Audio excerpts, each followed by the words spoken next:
Seguimos en Infobae TV, es el turno de hablar con Alejandro Bodar, legislador porteño del MST. ¿Cómo le va? Muy bien. ¿Bien? Bien, bien. Bodar, lo que no está bien son las cuentas de la Ciudad de Buenos Aires. De acuerdo a un informe que se ha dado a conocer en los últimos días, se duplicó el déficit en comparación con lo del año pasado. Así es, así es. ¿Esto qué significa? A ver, estamos hablando de más del 111%, en realidad es la cifra exacta de aumento entre el déficit de lo que fue el año pasado y el año que está en desarrollo. ¿Esto qué significa? Bueno, yo creo que el gobierno de la ciudad, por un lado, está gastando más en una serie de contratos privados que se han ido haciendo. ¿Cuáles serían esos contratos privados? Bueno, uno es el de la basura, que yo creo que sinceramente es un contrato oneroso por demás. Se lleva casi el 7% Casi del presupuesto. leonino. Leonino porque se podría bajar a 1/3 el gasto en basura si el gobierno, en vez de seguir privatizando, desarrollara el ente de higiene urbana. En la ciudad, por ejemplo, hay un área que la controla el ente de higiene urbana, es estatal. En ese lugar por cuadra sale 1/3 el costo de lo que se le paga a las empresas privadas. Cuando ese lugar estatal quedó como zona testigo para negociar con los privados, sin embargo ha quedado como un testigo de lo demás que pagamos por un servicio que además es bastante malo. Este año, por ejemplo, a las empresas privadas hasta se pidió deuda para comprarle los camiones, o sea, el negocio redondo, porque ni siquiera tienen que venir con los camiones comprados, sino que no tienen gasto. No tienen gasto. Entonces, también la ciudad ha ido perdiendo recaudación porque ha creado una serie de distritos. ¿Pero cómo se perdió recaudación? Y sí, porque se deja de Pero cobrar. Si todos pagamos un poquito más siempre. Sí, la gente paga Por eso, más, o sea, pero los grandes grupos empresarios en la ciudad no pagan nada porque han creado unos distritos donde se instalan las empresas y ahí tienen impuestos cero. O sea, es decir, se aumentan los impuestos por aumentar la recaudación, el ciudadano paga más, pero la ciudad no recibe más plata. Así es. Lamentablemente... Bueno, alguien está haciendo las cosas mal. Bueno, yo lo que creo que hay una línea de trabajo del gobierno de la ciudad que es que darle mucha facilidad a los grandes grupos económicos, mientras por otro lado se recorta en todo lo que tiene que ver con lo social y con lo público, porque por ejemplo los gastos de salud han bajado porque el gobierno año a año viene bajando de la torta general lo que va a la salud pública, por ejemplo. También pasa lo mismo con... educación y salud bajan. En educación bajó 3 puntos. Después cuando hay falta de vacantes, tiene que ver con eso, porque no se construyen las escuelas necesarias. En hospitales falta personal, faltan 4.000 enfermeras, por ejemplo. O sea, esto atenta contra el servicio y contra la propia gente que tiene que trabajar el doble. O sea, ahí baja, pero todo lo que tiene que ver con los sectores privados, directamente se le dan una serie de facilidades que no crean empleo, porque por ejemplo estas zonas, estos distritos, lo único que hacen es que las empresas se trasladen de un lugar a otro con el mismo personal, porque no es que si se instalan en tal barrio se crea una nueva empresa. Entonces nosotros calculamos que se dejan de percibir entre 2.000 y 3.000 millones de pesos por esta falta de... Claro, porque la empresa que paga demasiado impuesto, no sé, en la zona, vamos a poner oficinas en Puerto Madero y paga una vele oneroso y caro porque trabaja en Puerto Madero, en realidad al mudarse, en realidad se muda y termina pagando menos. No, nada. Nada. Y crece, o sea, a ver, ¿eso favorece la zona de, por ejemplo, Parque Patricio? ¿Se ha mejorado? Se da una contradicción en la zona... Creo que ese es el objetivo, ¿no? Sí, levantar las zonas que están apagadas en términos de inversiones privadas. Claro, pero se da un fenómeno que es en esos lugares aumenta tanto el terreno y la tierra que en general los sectores populares son expulsados porque aumentan los alquileres, se hace muy difícil, por ejemplo, adquirir una propiedad porque los terrenos aumentan. Entonces se produce un doble fenómeno. Por un lado, se instalan allí empresas y por esa vía se podría decir se empieza un desarrollo, pero por el otro también se produce un éxodo de los sectores más desprotegidos porque aumenta mucho el precio de la tierra. Entonces, por ejemplo, si uno estudia las zonas donde se van instalando, se producen muchos problemas por el tema de la vivienda. O sea, porque la gente no puede acceder a alquileres que se duplican o que se triplican. Entonces, es una contradicción hacerlo de una manera tan poco organizada, ¿no? a todos estos traslados. Bodar, ¿por qué crece Macri las encuestas? Bueno, yo con relación a las encuestas siempre uno tiene una duda de si es realmente que crece o hay operatoria política. Bueno, a ver, algunas tienen un poquito de levadura, eso es... Sí, porque por ejemplo hay candidatos, yo qué sé, Massa por ejemplo, Massa prácticamente no lo conocía nadie, de golpe empezó a crecer en las encuestas, y 10 titulares de que creces en las encuestas y empezás a crecer realmente. La profecía se autocumple. Totalmente. Yo creo que lo que hay para mí, más que crecimientos de candidatos en la política argentina, hay una crisis muy grande de los partidos, y esto se refleja en que ya todo el mundo sabe que estamos en una carrera presidencial y todavía no hay claridad de quién puede llegar a ser el presidente, ni nadie que logre captar la simpatía de la mayoría de la población. Yo creo que el fenómeno es ese. Si uno se fija 20 años atrás, cuando Alfonsín ya entró en decadencia, ya se sabía que Menem iba a ser el presidente. Cuando Menem empezó en decadencia, ya se sabía que De la Rúa y la Alianza iba a ser el futuro gobierno. Hoy estamos ante una situación donde nadie puede asegurar quién va a ser el futuro presidente, nadie levanta más del 20% de los votos. Yo creo que eso es lo determinante hoy del panorama político, una gran crisis de representatividad con candidatos que no están unidos a proyectos de partido y por lo tanto, ¿no es cierto? ¿El ciudadano vota partidos o vota personas? Yo creo que últimamente se ha trasladado a personas porque los partidos tradicionales han explotado, o sea, hoy prácticamente, incluso hasta es mala palabra por ahí decir soy del PJ o soy de la UCR, por eso en general es FAUNEN, Frente para la Victoria, Frente Renovador, todo, ¿no es cierto?, cosas tratando de esconder, ¿no?, lo que son realmente. Pero, Frente de Izquierda. Frente de Izquierda.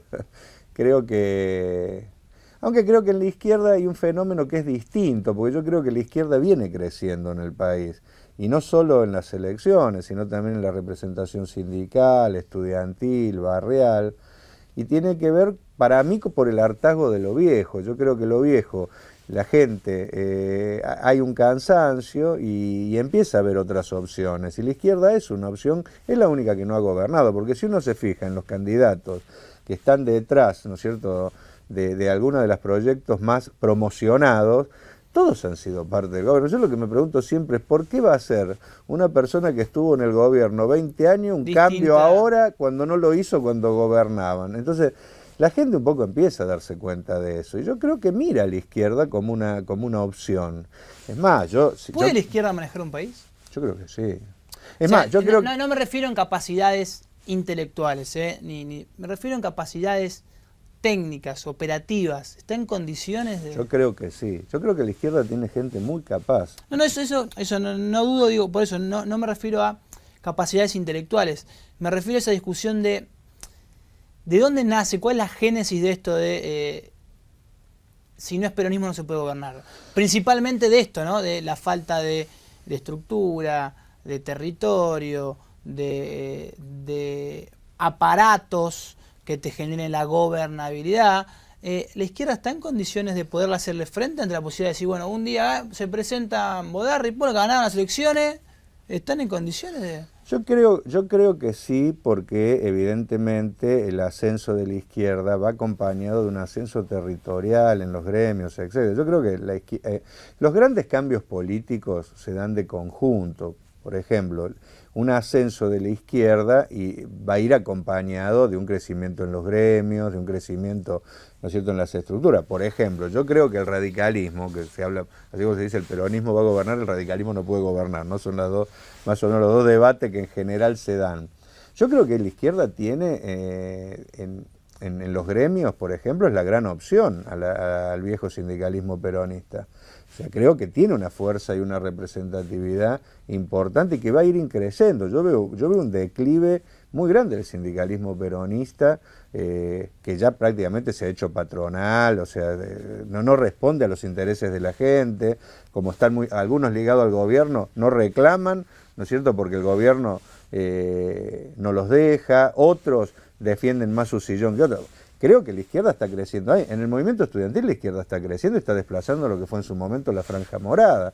Y en los barrios, ojo, la izquierda tiene mucho territorialmente. O sea, yo creo que la izquierda es una fuerza también en la calle, en la movilización, que puede perfectamente sustentar los cambios. Desde ya, un ascenso de la izquierda iría acompañado también de una multiplicación de todo esto. Yo personalmente creo que a la izquierda lo que le falta es darse cuenta que tiene la opción en un periodo de tiempo de gobernar y generar mecanismos para que la unidad se concrete.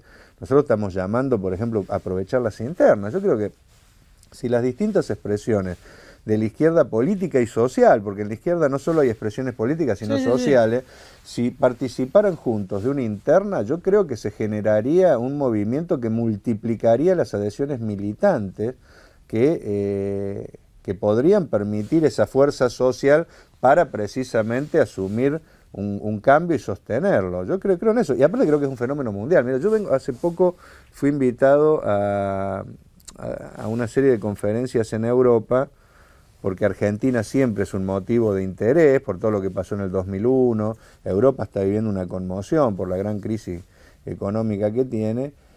Y estuve con la gente de Grecia, que son compañeros con los que nosotros tenemos mucha relación. Bueno, acaban de ganar las elecciones al Parlamento Europeo y todo indica que van a ser el futuro gobierno de Grecia. Y son compañeros como nosotros acá, entonces tienen ese nuevo desafío, porque creo que la gente más temprano que tarde va llegando a la conclusión de que la izquierda no es el cuco, no se come los chicos crudos, no le va a sacar la casa a la gente, sino que es una opción para tratar de que las riquezas del país se distribuyan entre los que vivimos en el país y no que la mayoría vaya o a los grandes grupos concentrados del país extranjeros, que eso es lo que hace que un país como el nuestro no pueda progresar.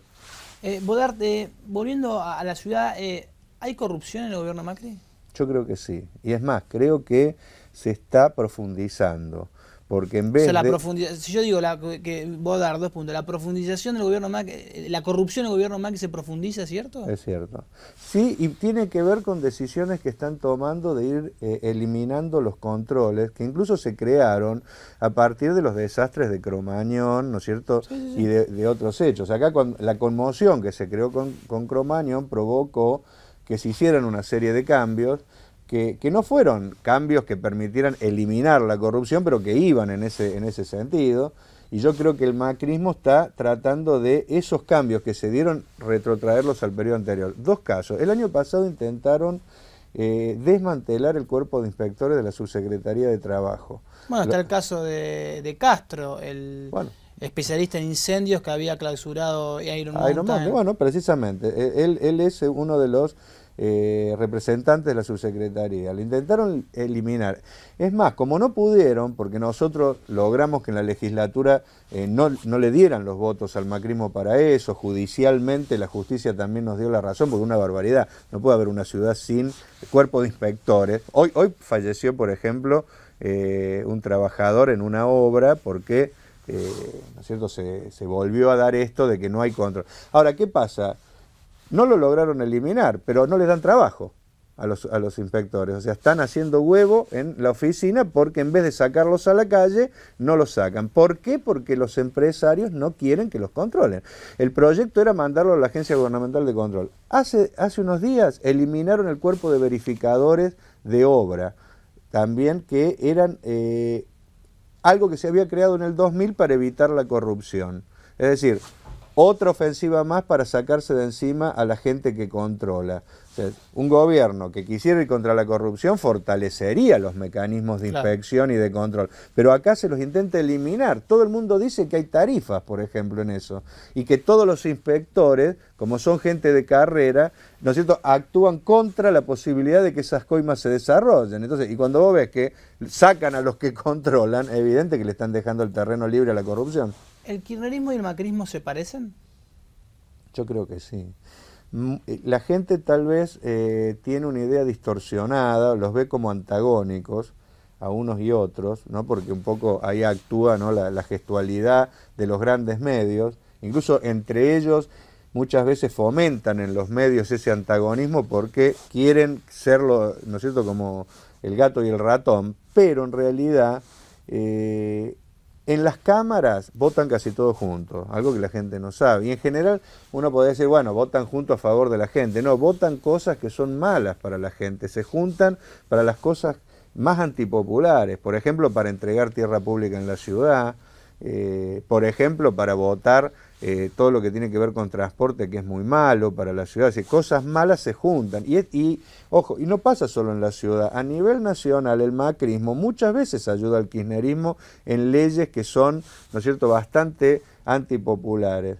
Yo creo que son muy parecidos, más allá de lo que... Por eso creo que no sería un cambio reemplazar al gobierno kirchnerista por un gobierno de Macri. Sinceramente, creo que la gente se arrepentiría al poco tiempo y se daría cuenta de que cambió de Guatemala a Guatepeor. Yo creo que, por eso, un poco volviendo al principio, es que creo que hace falta un cambio en serio, y que solo lo puede dar la izquierda. Alejandro Bodar, gracias por estar en InfoBay TV. No, gracias a usted.